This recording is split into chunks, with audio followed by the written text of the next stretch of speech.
me. I mean, $1,000 a month, 300 pounds. Just, I can't do any of this stuff. These people are better than me. So the first thing is, that's the first big problem right there. First big problem is that you have put a lot of people above you, put no one above you. I put God above me. Besides that, there's no one better than me. You have to become an equal. Yeah. So this is how I look at it. If you're playing, and I talked about it at your conference, if you're playing Roger Federer, okay, before you get on the court with Roger Federer, he's the best of all time. Yeah. But you're also a professional tennis player, man. You're forgetting your own fucking resume. So once you get on the court, let's say it's a grand slam. It's 5 sets. Hopefully, if you can go the distance with this guy. But before you even bounce the ball to serve it, you're down 2 sets. Because why? You look across and you're playing fucking Roger Federer. Yeah. But guess what? You hit a good shot on Roger Federer in the 3rd set. And you realize, I can play with this motherfucker. But it's too late. You gave up 2 sets before you got on the court. You gotta stop giving up 2 fucking sets before the game begins. And we do that already. We give up 2 sets before the game begins. So I learned that real quick.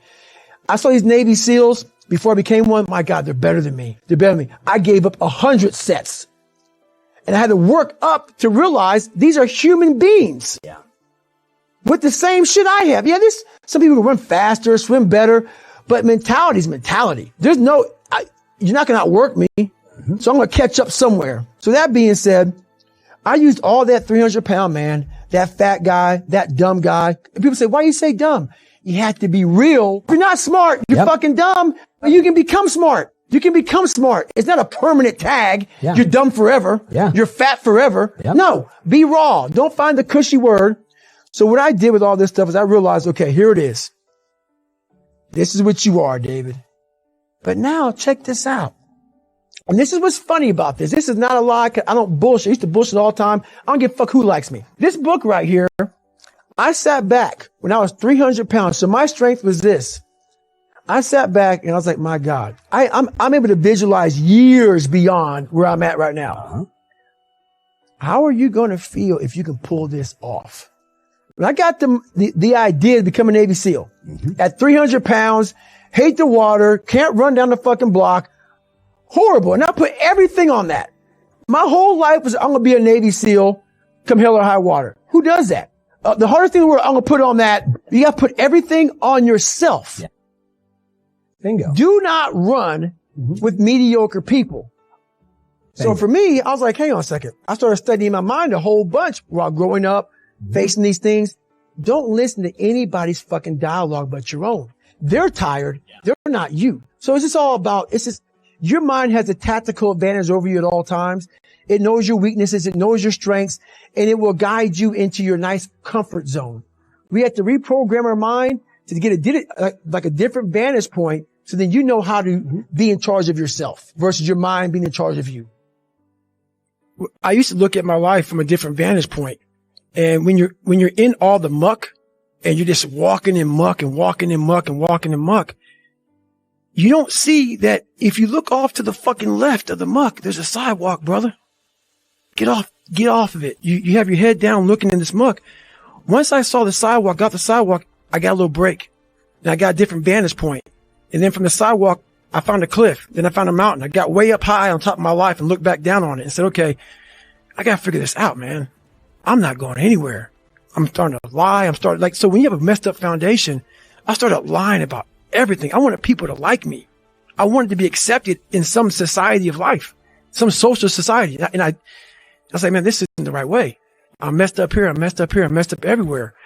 And so I realized the worst thing that happened to me is I lost myself. I never had myself. I never found myself. I had no self-esteem. So I knew through working out and through learning, cause it took a lot for me to learn also. I started finding self-esteem. Once I found that, that's when doors started opening up. I stopped caring about people, that what they thought, being judged. Wow, if I say this, if I started right now, are you gonna make fun of me? I stopped caring about that. And that's when my life started really changing for me, slowly but surely. People always say, my God, like, no, don't look at it like, I didn't care about losing weight. I didn't care about being the fastest person. I wasn't making the Olympics. I wasn't going to pros. I could barely read and write when I was in a junior in high school. I wasn't going anywhere. I saw working out as a way for me to build calluses on my mind. I had to callus over the victim's mentality. So I watch these movies. I always equated training to mental toughening. Like people waking up early and doing all these things, and it looked horrible. I was like, wow, man, I got to start doing that. Not to get better, bigger, and stronger, but that is what's going to build me. That looks uncomfortable. And getting up early, I don't want to do that. So I made this long list of things I don't want to do. And through that, I found myself. I started I'm like, you guys aren't doing this shit in high school. You guys aren't getting up at 5 o'clock in the morning, running over here in this golf course. So I started seeing myself very differently than the average human being. I was like, hang on a second. I have something they don't have. And that's when I started to develop these things through working out. It was this great, never ending work ethic. And through work ethic, I developed self-esteem. I always equated working out to struggle. And I struggled my whole life, but I ran from it. So I started realizing, man, I got to start facing the struggle, and I got to be mentally strong for the struggle. So that's why I started coming up with I'm training for life. Mentally, I'm training for life. I'm not training for to lift 400 pounds. And I found out on my own pretty much is that through discipline, through self-discipline, through repetition, through tons of repetition of the same thing that you don't want to do. And that's the key thing. Through repetition of things you don't want to do, you develop mental, like an armor for your mind. But the fact of the matter is that the reason discipline is hard to maintain is because it is hard to maintain. That's what makes discipline hard. It's hard.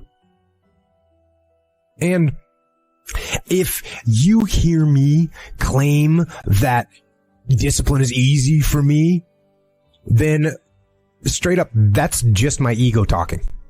That's what that is. Because I'm, unfortunately, just as human as everyone else. And it is work to maintain the discipline. That's what it is. Work. Holding the line. Maintaining the standard. Giving no slack, none. That's the discipline. That's the discipline. And it is hard. And if there's one thing I would say that does make it easier, it's to envision what it feels like when you're done. What it feels like after you've worked out, or you've held the line on your food intake, or you've pushed through some monotonous project that you have to do, and all those things. When they're done, they feel good. And contrary to that, envision what you will feel like later when you let the discipline slack. You know the feeling. Feeling weak and defeated, and you know that you're falling behind. So get to know those two different types of feelings and ask yourself which one you want to feel in 10 minutes. One shot at this gig right here. Life. One life. That's all you've got. And regret, in and of itself, it's worthless. It does nothing for you. In fact, the only valuable thing in regret is the lesson you learn. The knowledge that you gain. But walking around filled with regret, it gets you nothing. So, learn and move on. Don't let regret beat you down. Don't be a slave to regret. No.